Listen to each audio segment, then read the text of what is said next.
Hi. Welcome to Turn-Based Besties, a podcast where two grown villains with no free time talk about their favorite villainry in RPGs. I'm DJ. And I'm Sam, and I'm not as villainous, and we're besties that love to game. And do evil things. That's Whoa. right. Maybe we should have done this one closer to Halloween. We brought Oh, that up, and now we you're did. making it all spooky. No, well, no, I'm making it all evil. We can do spooky skeleton stuff around Halloween instead. Yeah. Okay. We'll do our Ooh. top five spooky skeletons in Scott's RPGs. that skeleton is very spooky, but the other skeleton is spookier. If we Uh, could find five skeletons in RPGs, we would win right there. give me 5 minutes. I'll do it. Like ones that have names in like a storyline. Oh no, but I could probably find ones that have like cute monstery names, Oh, that'd be fun. like That Skelly. you have to like find in the guide that aren't. Yeah, Yeah, yeah. exactly. I mean, whatever. Anyway, back to the real world, DJ. What's been going on in the real world with you? In the real world, I've still been doing a lot of traveling. I had a gig this past weekend with Tacoma Opera, which was Oh, awesome. fun. Yeah, super fun. Got to sing with some friends that I haven't got to see or sing with in a while. So it's nice to do these gigs where you're like, oh wow, I haven't seen you in a long time. Let's hang out. I guess hold on, let's sing for a moment. Okay, great. Now let's hang out again. Um, yeah. So yeah, and then getting ready for like back to back to back to back gigs and traveling coming up. I have a La Traviata out in Vermont. Then I come back, and then I've got a world premiere oratorio in Missouri, and then I come back to Seattle for like 5 days, and then I have a Barber of Seville in Oregon, and then I come back, and then I'm going to Montana for Vox Nova also in July. So I've got some busyness. Oh my gosh. Oh, was that oratorio in Columbia? Is that the one you were saying that you were like tears was making you cry the other night when you were practicing? It's so good. Well, It's cool. so good. I hope you guys are able to join us. You sure I didn't just text you something that was so funny that you were crying because you were laughing so hard? It is possible that you did, with, whatever's, yeah, it's It was probably possible. that. It was probably that. It was probably that, yeah. Yeah, it was probably that. If you know, you know. But yeah, that's what's been going on with me. What about you, baby? Well, cool. A lot of stuff, a lot of things. This last weekend was my sister-in-law Hannah's wedding, getting married to Max Stone, Woo and woo! it was a great wedding. It was so much fun. We took the kiddos, and N and J were crazy kids on the dance floor. So was Kay, actually. I held her on the dance floor, and she danced around, and she liked it. That was great. Oh, But we got them dressed up in their PJs right before the dance floor. They had done all their other stuff, their ring bearer, their flower girl stuff. But we hmm. were like, we'll put them in PJs. They'll dance on the dance floor for a little bit. They'll be donezo. We'll throw them in the car with my folks, and they will go home and go to sleep, right? Yeah. And that was a good plan. But before they left, they were dancing. They were going nuts. And is like sweating on the dance floor in her PJs, just not nonstop movement, but then her face is like glazed over. She's like so tired. Oh. And we got her out of there about then, but I asked her about it a little bit the next day.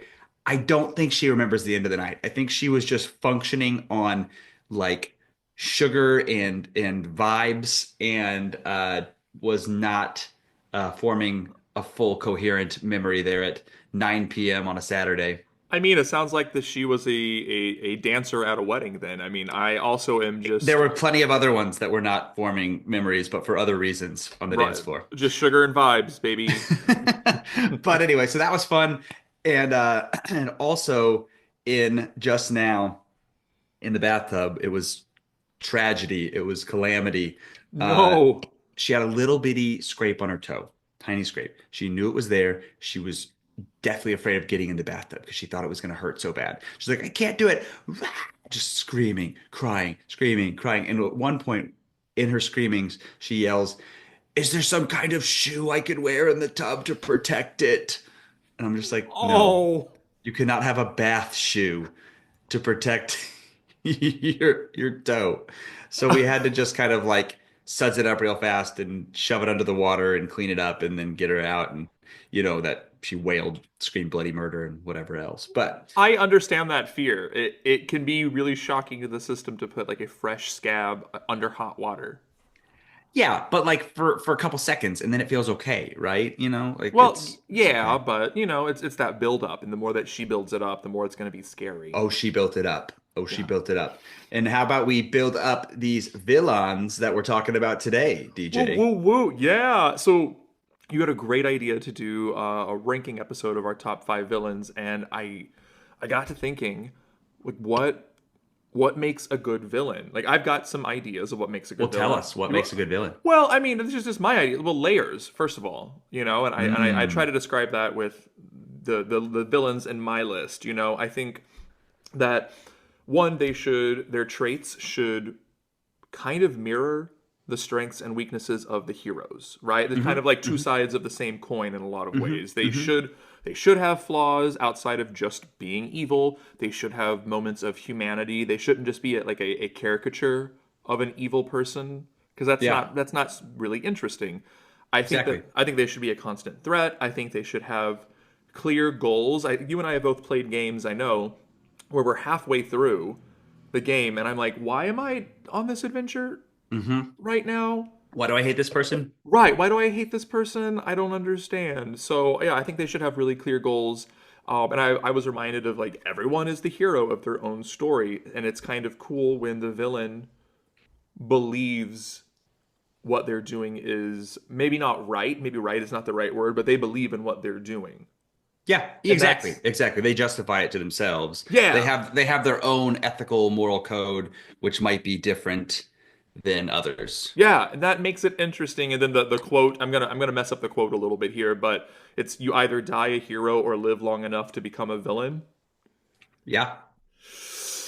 Maybe Is that that's Batman? I Or don't is that something know. else? It sounds like it's probably Marvel or DC, but I It don't does. know. Someone will tell us for sure. No, I But totally agree. And then I think also similar to what you're saying, sometimes it's like it's what shaped them, what created them. But a lot of times it can sometimes almost be the same thing, hero versus villain. It's how do you respond to that mhm. same stimulus? How do you respond to those same pressures?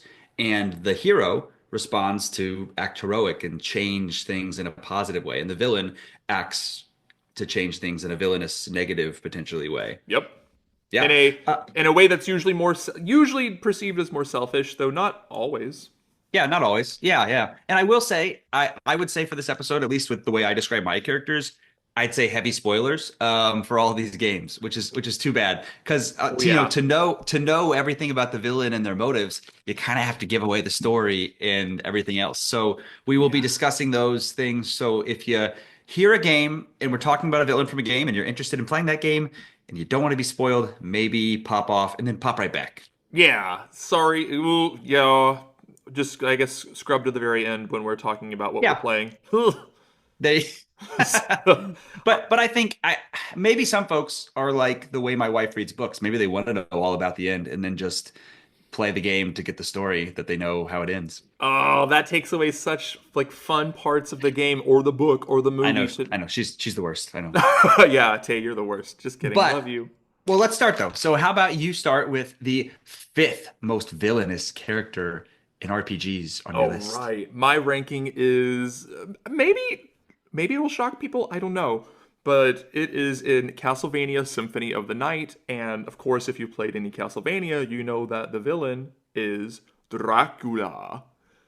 Nice. So, like I said a couple minutes ago, I like my villains with layers, and Dracula, especially in this one, in this iteration of Castlevania, I think he has layers. Like, yeah, he wants to end humanity, and he has his reasons. So, a little background of the Dracula in the lore of Castlevania. His original love in early previous games dies, and he, as a mortal, is angry at God, and he wants to prove that God doesn't control everything. So, story, he becomes an immortal vampire.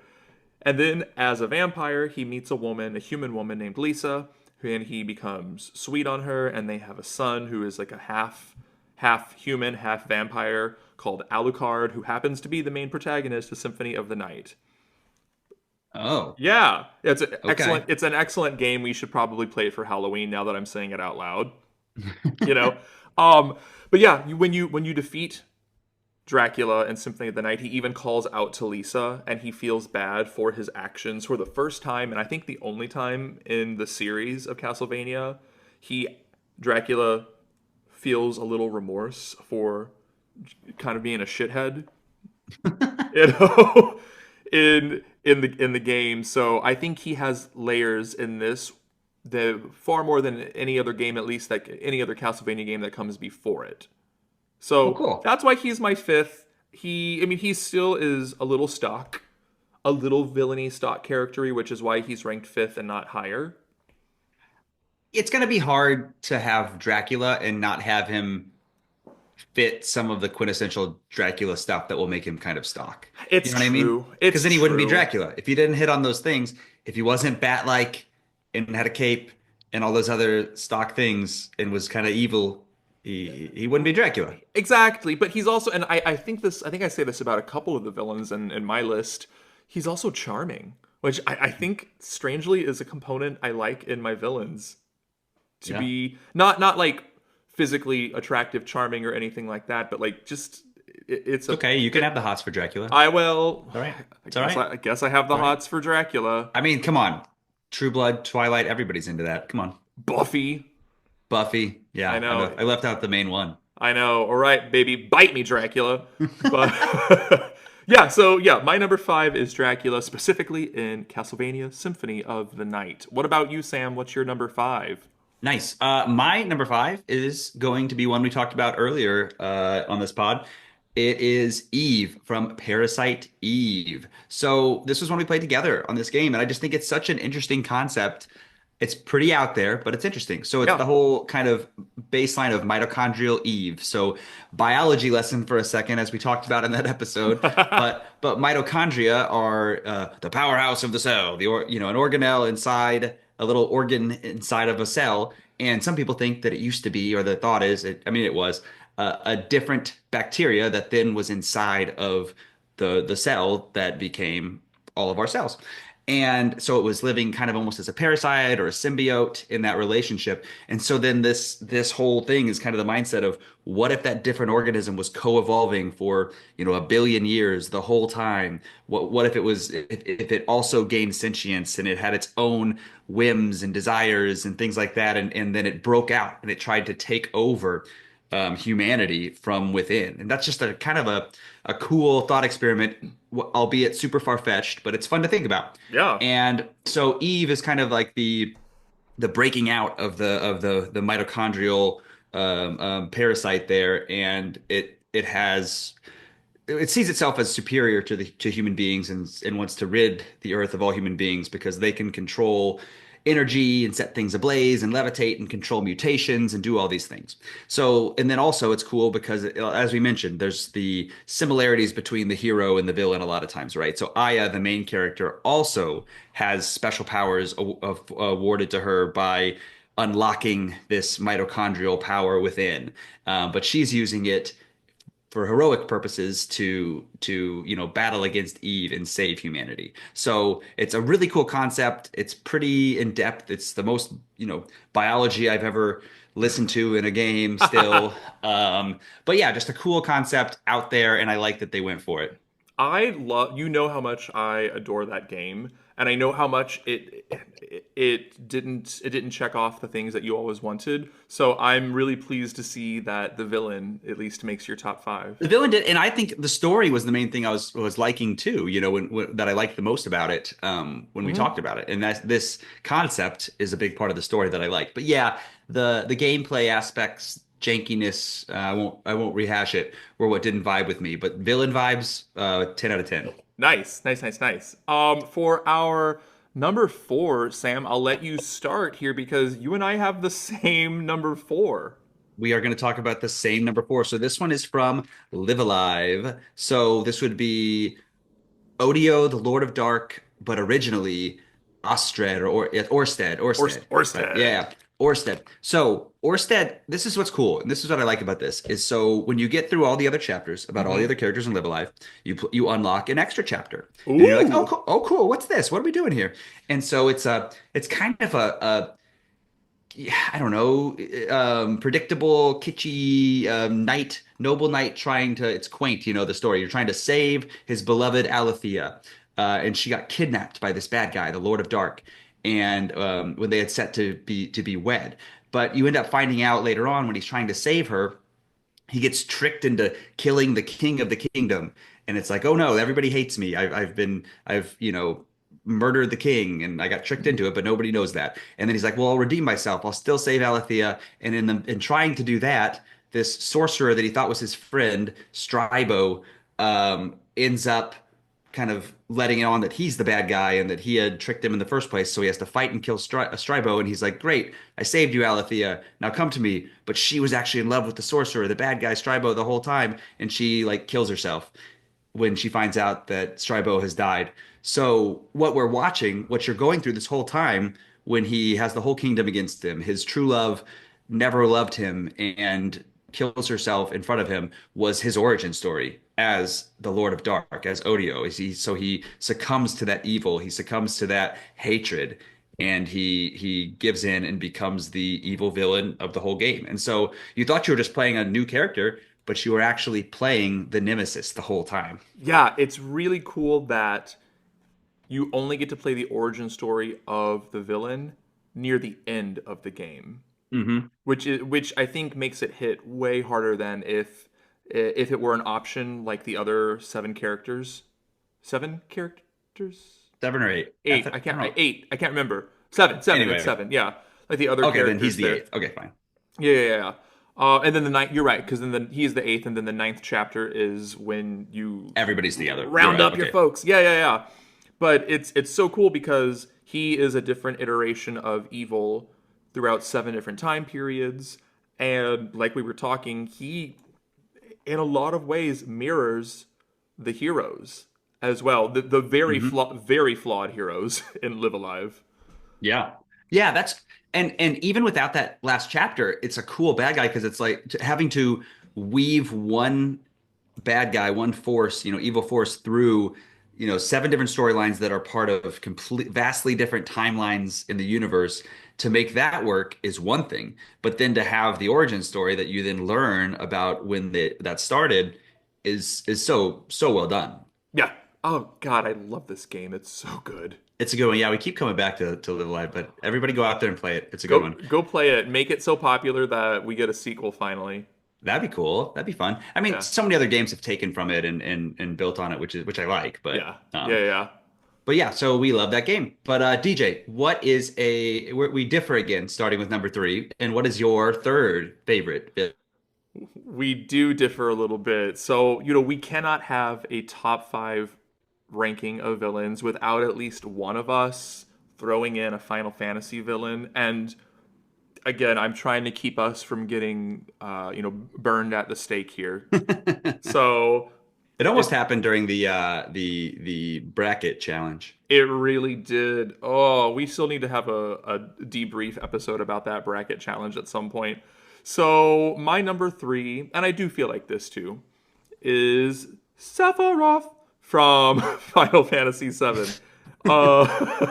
He's the main bad guy. He's a former celebrated soldier who falls from grace and becomes twisted. I love how he messes with Cloud to the point of making Cloud not trust his own reality. So really, he's the ultimate gaslighter ever in a video game. He is also responsible for the saddest and honestly probably most shocking death in a JRPG. Sorry if you didn't know that he kills Aerith. Sorry about it. It's literally 2025. How do you not know? You know. But also, just like Dracula, he's mighty charming. I mean, he I thought you were really gonna say is. hot. He walks around without a shirt on. He's has no shirt on at the very end. He's not unattractive. I'll just throw that one out there, you know. But as charming as he is, he's also really scary. You see him when you don't see him, but you see the aftermath of the Midgar Zolom, the big like snake thing that is way too Hmm. powerful for you to kill in the beginning of the game. And at some point, the snake is impaled on a tree, and it is a sobering moment in Final Fantasy VII that Sephiroth is a really bad guy, like actually quite evil, quite powerful, And so so strong. so strong, still far from one dimensional. I think he's a great example. He's a great example of that quote of "You live long enough to become the villain," because he did not start out as evil. Exactly. Yeah. He just got corrupted. You played this game, right? Yeah. Did you beat it? I can't remember. Yeah. I beat him. Yeah. Cool, cool, cool, cool, cool, cool, cool, cool, cool. Done. Yeah. So that's my number three. What about you? So for me, so my number three is Near Automata. So I will do a lot of spoilers on this. If you want to play this game, it's fantastic. Love it. You should do it for sure. So this game, though, is you think the villain's kind of different on this one, and I'll explain. Um, Please do. the initial concept of this game is that humans had been pushed off of Earth by an alien species and their robot companions, and then humans had colonized the moon and were sending androids down from the moon to retake Earth from this alien species. So you get to control the androids and try to fight off the robots and the aliens, basically. Ooh. So that's kind of the initial plot. And so like, okay, that's cool enough, right? But you end up finding out a lot of things. And so you have cool villains. You've got a lot of robots you're fighting and AI and androids and all those things. But in a way, the villain actually becomes kind of like the quest for meaning. What's the meaning of life? The lack of the meaning of life, the lack of God, as they talk about it, because God is dead, is just what they kind of talk about. And that search for that is what's led to all the conflict. And so that's almost the villain. So what you end up finding out is that the humans had actually died a long time ago. The humans that created the androids that you are had died even before the aliens showed up and they were dead. So then these other alien species showed up, and human robots were still around, and then the aliens did have their own robots. Well, then those robots killed their alien masters, and so it was alien robots on Earth, human robot android things on the moon fighting each other, but searching for their own existence. So they were like, we're fighting for our quote, masters or humans or whatever that aren't around anymore, or the aliens that aren't around anymore.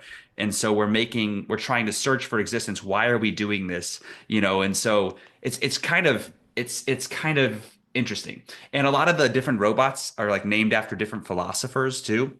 Oh, So cool. so there's a lot of like forethought into that. And so yeah, so it's just kind of this really interesting deep situation. And so you'll fight like one of the robots that you fight is searching for beauty to fill that void for search of meaning. And another one is trying to become like a king-like figure amongst some of the robots. And so they're all worshiping him, searching for meaning there. And then there's like these Adam and Eve ones, which were kind of almost like the evolution of AI. They were the peak form of these AIs, but then they were searching for what are we? What do we, they thought humans kind of knew the existence of life. And they said, well, what makes humans human? Maybe the ability to die, not having immortality. So then they made themselves mortal to try to experience true life. And anyway, so it's all this like the struggle over and over is what are we doing here? What is the meaning? And so that's what was kind of cool. Cool. I've never played this game. I didn't even know that you played this game. That's Near cool. Automata. Yeah, yeah, no, it's great. It's so good. It's sci-fi and nihilistic and dark and it's cool. But again, it's and the gameplay's fun too. So it's action RPG. So Yeah.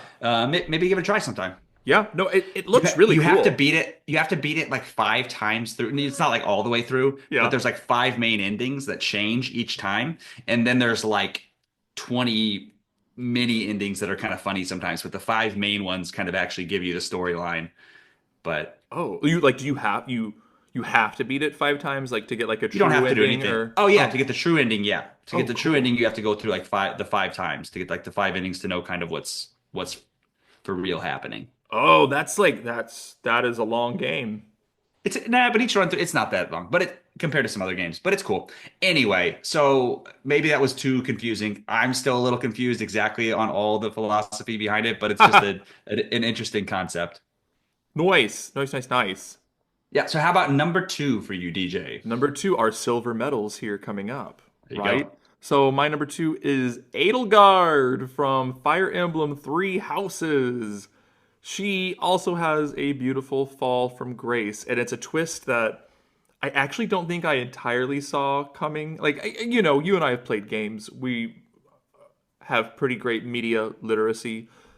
We could tell that there was going to be a twist coming on, but I can't remember, but I don't think I totally saw that if she was going to be the bad guy until maybe like an hour before she turned. Yeah, I think it's a pretty well hidden situation. Yeah. Yeah, yeah. I love that the game gives you the option to join her, which really shows the layers of Edelgard. I think she and my number one, especially, she doesn't think that she's wrong, and not in an overly cocky way. Like she knows that her actions are kind of ruthless, but she really thinks she's doing it for the greater good. She's trying to, in her mind, save the world from the control of religion, which, Hmm. in the context of this story, there's merit to her wanting to do that because the church, in the context of Fire Emblem Three Houses, is not necessarily pure and good either. Oh yeah. Oh yeah. You know, so I love that it's not bogged down by this very black and white narrative. She is an incredibly nuanced character, even though her arguments may not always be. And I think that's one of her greatest downfalls. And I feel bad when you defeat her. And she, spoiler alert, she, in most scenarios, to win the game, you have to kill her. Hmm. And it does suck that you grow up kind of in the school setting with this, one of the three leaders who ends up turning on you and takes a good number of the school with her as well to also Yeah. turn on you. You know, she That's a she really yeah. I was gonna say that's a really cool way to do the time skip that they do in a lot of the Fire Emblem games. I feel like in a lot of different games, like if you have a childhood sequence and they're all friends, and then you have the time hop, and then you find out kind of how people change, and if one became the villain is a really cool way to do that. Yeah, it's really cool. It's, Fire Emblem Three Houses is one of those games that I know you joke that I can play lots of games multiple times, but it's not actually true. But Three Houses is one that give me a couple more years and I could jump back into it and play another campaign of it. And it's set up super nice, with three Oh, different houses, four if you count the DLC, then yeah. you're ready to go. Yeah, that's true. Yeah. Yeah, what about you? What's your silver medal? Silver medal, second place is going to be from Xenoblade Chronicles 3. It's going to be Mobius. Specifically, console in is I think the most interesting. So pretty confusing situation with Mobius too. Let me dive right into that. But anyway, so in this world of Xenoblade 3, everybody's like dying every 10 years or sooner, and they fight and they die and they fight and they die. There's just like a forever war going on. Well, Mobius, the baddies there, they've kind of broken out of that loop, but they use the life energy of all those people who are fighting and dying and fighting and dying so they can live forever. Hmm. So they're using that so they can live forever and be the only ones that can. Uh Spoiler for all this, what's kind of happening is they're in this frozen world because there's like two planets that are actually colliding in the real world, and a supercomputer has put all the consciousnesses of everybody in together, so that they can be recreated after these worlds collide, hopefully, right? It's kind of weird, but and crazy and hyperbolic, but you're inside kind of a frozen reality within this super cute computer almost, that's got everybody's consciousness in there. Fine, whatever. Totally understandable. But then the coolest one I would say is console in. So all the Mobius people are organized into console, different people based on different letters. So console in is actually a different iteration of Noah, the main character. So he is a reincarnation of the main character who has experienced all those same things, but he was given the opportunity to watch how he was, dying, and his true love throughout all these reincarnations, Mio, keeps dying. And they tried to have a family and have a kid, but then she was dying, so over and over and over. And he's presented with, they show this, he's like watching an old-timey film and he sees this path with himself standing there, and there's two ways to go. Like literally they just depict it. And so he decided, well, I want out of that, so I'll join the evil Mobius group so I can have eternity and I can live with Mio and I can have a life and I'll do all these evil things so that I don't get stuck in this cycle of death every few years so I can never have, the life I want. So it's Ooh. like, yeah, so it's like if you're met with the exact same reality as the other iterations of Noah, but you decide to flip it and become the villain so that you can have it's for a good reason. He wants to spend that time with in a way, he wants to spend that time with Mio. He wants to live longer than 10 years. He wants all those things that he thinks he deserves, and he goes that route. So I think it's just really cool. Cool.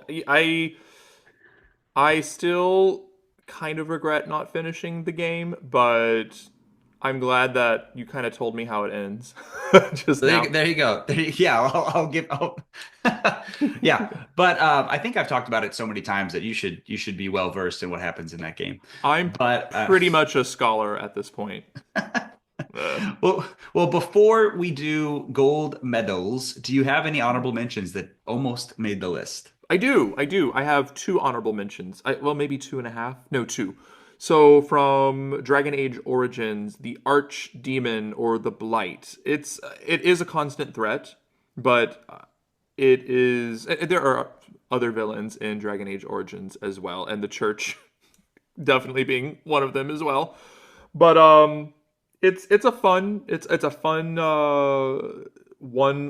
one dimensional villain to have to go against for like a 45-hour campaign.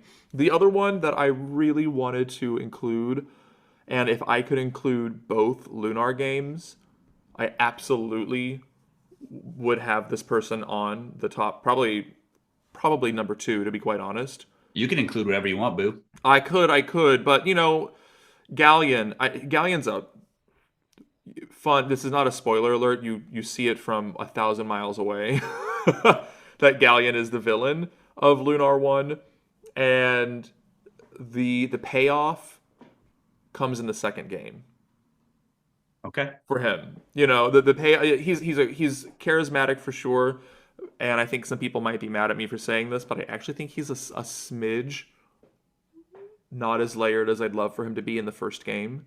But Ooh. there's a payoff in the second game that I'm like, there it is.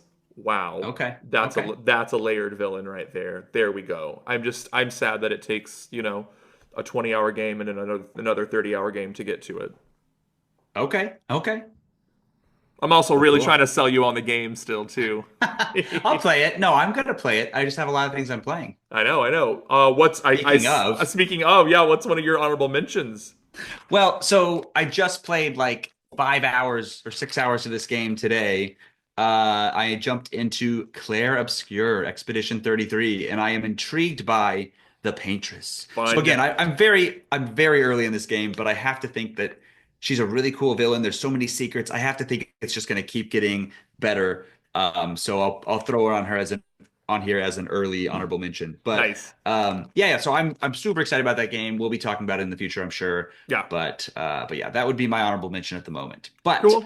drum roll, DJ. What is your first place gold medal, top of the podium game? My number one villain is from Persona 5 Royale, and it is not God who you have to kill at the end of two semesters. It is actually the third semester. The reason why it is Royale because of the added third semester. It's Maruki. Because it's got a slice of cheese. You got a slice of cheese. No, it's Maruki. It's the and you I'm so sorry to kind of spoil it a little bit for you, but it's amazing. He's the counselor. Oh. He is the school counselor that you have for the first two semesters of the game. You've been helping him through voluntary research, not really knowing why you're doing all this research with him. And I think the website The Gamer says it the best. that Maruki's goal is a noble one, born out of a failure to overcome past traumas. Surely then we'd all be in a better place without those traumas, right? So he wants to entirely reconfigure reality into a blissful place, but he loses sight of the human need to learn and grow and accept life's ups and downs because as we know, flawed characters are more important or are more interesting. And Hmm. uh, having having to go through some hard times does build character, both in video games and in real life as well. You know, Okay. yet for all of this, Maruki never ceases to be a good person. He's just a really misguided one. He truly is a good person, which makes having to battle him incredibly emotional because just like Edelgard, he believes in what he's doing. He's really Hmm. trying to have a world with no pain. But do people will people really be fulfilled? Will people really grow then if there's a world where everything is always perfect? Mm. Yeah, so Okay. that's my number one. I don't think he's necessarily the most unique about it, but I love that, Persona 5 is set in the real world and Of high that's school. of high school. Yeah, your favorite. I know. Yeah. I'm so sad that you didn't love it as much as you love Persona 3 because 5 is really just some incredible storytelling if you can get past the freaking social simulation. Yeah, the one thing, that's one thing I was going to say about Clair Obscur though, is, it's a great game. It's so amazing. It's got this really cool made up future dystopian environment, but it would just be so much better if it were just high school kids. Oh my god, shut up. It's like, come on. This Clair Obscur is so much of a cooler setting than being at a high school. Why is that what they always do? We're gonna have these awesome gameplay elements, whatever. You're 15 years old. You're nervous about going to gym class. It's like, no, I need high level stuff here for the cool gameplay. I know. I'm hoping for Persona 6 they're at least in college, but I'm not holding my breath. Anyway, okay. All Well, right, let me you're number one. talk Your goal. Yeah, about wow. Yeah, I'll let you my talk. I'll never let you. I number never let one. you talk. Blah, blah, blah, blah, blah. My number one is from Mother 3, another game that we talked about on the pod. It is going Yeah. to be specifically the baddie villain that I want to talk about is the Masked Man, aka Klaus. So, more spoilers. This is big spoilers. The twin brother of Lucas, the main character. It's an anagram, Klaus and Lucas. Oh my gosh. Ah. So they both had the similar kind of origin story. It's another one of those kind of divergences based on this similar origin story. Their mother died at the beginning, and he becomes well, Lucas kind of goes the hero route, but he becomes the soulless, hate-filled, unfeeling villain. It even kind of physically manifests. He becomes kind of part cyborg, so robotic, unfeeling, ready, trying to complete a mission. Yeah. And so I just love all that imagery. I love all the symbolism. I love the divergent paths that then come back together, and their names are an anagram. And Oh. then also, I think what makes the villain is stick out so much to me is yeah how memorable it is, and especially that final battle. I think it will forever kind of stick with me. And me being such a gameplay, what's fun? That's why this rises above that because the final battle against Klaus, you're not fighting. You can't fight him. Like it won't let you because you found out that he's your brother, so you won't fight him. And then he has a realization as he has these memories of his mother and of them in childhood, and he remembers who he actually is, and he realizes what he's done, and he functionally commits or completes suicide and dies at the end, and it's so emotional and meaningful. And I think what's the line that you always said, like the smell, like Oh. he remembered Yeah. like his brother's smell, and Yes. then it's so visceral, it's so real, it's so and it's this goofy game in so many ways Hmm. that's just absurd, and you save with frogs and everybody's jumping around and being goofy and saying the funniest things, Yep. but then they just hit you when they juxtapose in these really deep gut-wrenching things that you wouldn't think a pixel art game could do, but they really do it.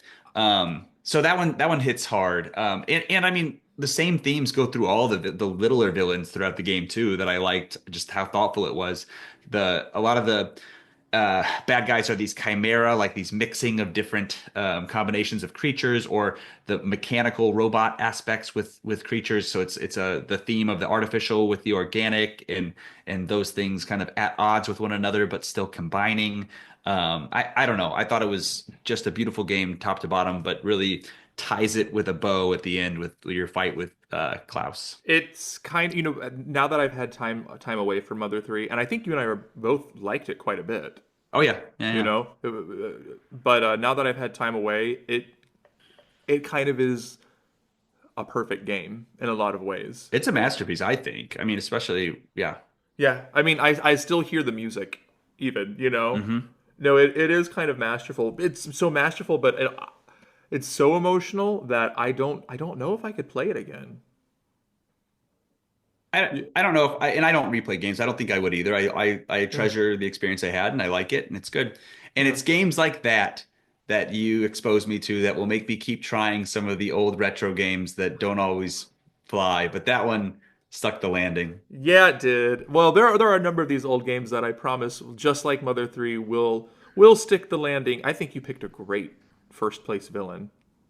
Well, good. I like yours as well, even though I don't like that game from what you said. I do like that game. I don't want to say I hate it. It wasn't one that I was going to finish. No, that's fine. That's But fine. It's way too long. It's way too long to play Persona 5 Royal if you're not into it. That's 150 hours at minimum, man. Like, do not do that's a that. lot. That's a lot of hours. I'll spend that many hours on Xenoblade as I'm diving in here and there, but I don't know about Persona.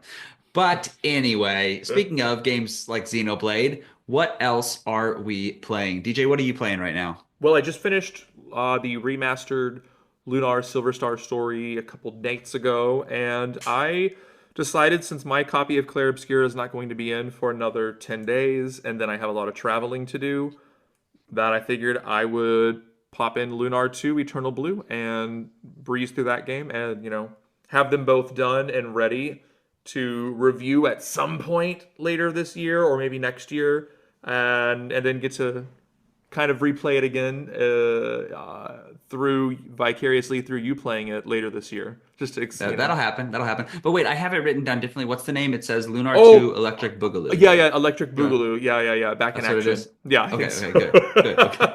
Yeah, so I'm just playing Lunar 2 right now, and later this summer when I'm done traveling, I'm going to jump into Clair Obscure. But what about you? What are you playing?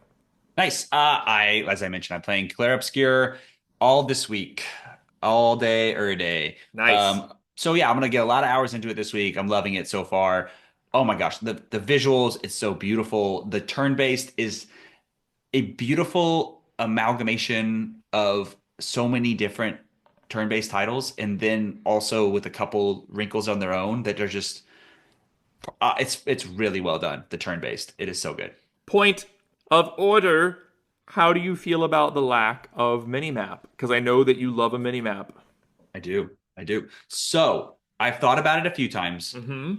It has an overworld mini map, I believe, but it doesn't have a once you're in the little worlds map. So far, I'm okay with it Cool. because, and I've thought about that a lot, but it's because there's not. It's a little bit. The dungeons are even more linear so far. I'm only a few hours in, but the places you go to are a little bit more linear even than like metaphor and stuff. So like they're rather linear. There'll be a couple paths or maybe a little secret here, but also it's like a lot of times there's something you're trying to find and it's like off the beaten path, like in a tiny little like secret area. So they wouldn't have that on the map anyway. And so there's maybe like two branching paths you could take or like one extra one. And so there's not a whole lot of getting lost. I've not Cool. found myself getting frustrated by it. So I've liked it okay so far. Cool. I thought about that when I saw folks on the internet not complaining about it, but just commenting on it. I thought, uh-oh, Sam may not like that. I knew that wasn't going to be there and I knew that I could have an issue with it, but it's linear enough. And then you just see a bad guy and the combat's so fun. You just run up and you want to fight him.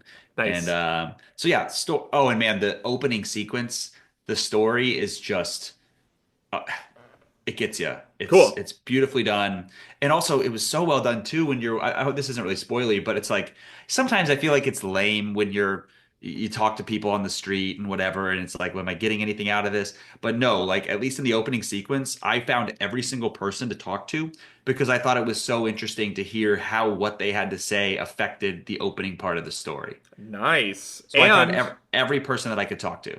And the President Macron of France even commented on the game and was like, "Good job, France. We're making games now." So it's turning heads It's a internationally. whole, it's a vibe, it's a whole a movement. It, It's a it is a movement. it is a geopolitical movement right now.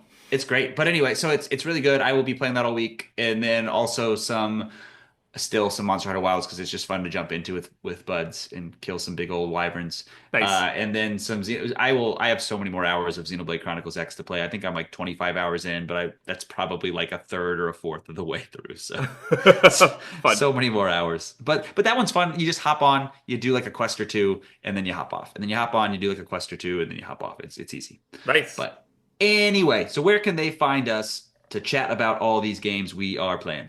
Yeah, well, if you want to chat with us, you can go to our Instagram at TurnBaseBesties. You can also listen to us on Spotify, Apple Music, iHeartRadio, Pocket Cast, YouTube Music, Overcast, and of course, tons of places that we don't even know about yet, which is pretty neat. Go Our to our subreddit? Yeah, our subreddit. Go to our subreddit to become a bestie. We've got some people there, but we could always use more. Be a bestie with us, yo. Go to our socials. Let us know who your favorite RPG villain is. Sam hears that we have to play Suikoden 2 because the villain is great, so that's exciting to hear. Yeah, when I was looking up different villains, best RPG villains, the villain from Suikoden 2 is on multiple lists. Nice. Okay, well, I'm excited for that. You can also email us comments and questions at turnbasedbesties@gmail.com. Go to our subreddit, sign up for our YouTube channel, just like subscribe all over the place because we're going to come out with merch pretty soon. And if you're an early subscriber, maybe we'll give you free merch. Who knows? I don't know. I know. We will. Big thanks to, big giant thanks to everyone who is already following us on social medias. Let's see if we can break into 200 followers by the end of the year. I know we're going to do it. I have all the faith in that. So, we watch these other people who are like, help me get to 1 million subscribers. I'm thinking of like David, Muscly David RPG guy on YouTube. Yeah, And I'm like 100,000 subscribers or something. And I'm like, help us get to 200. So Well, yeah, after 200, our goal is 1 million. absolutely. I think that makes a lot of sense. So yeah, get Just us try to to be 200. realistic. I love your realism. And I also love going on new adventures with you each Aw. episode here at Turn-Based Besties, man. Because, as we say, together, you and me, Okay. when When everything, everything in the world points right, maybe maybe go, go left, left and see, and what, see you, what find. you find. I'm Sam. We've never done that before. And I'm DJ. It was flawless. I think so. And this has been an evil version of Turn-Based Besties. Bye. Bye.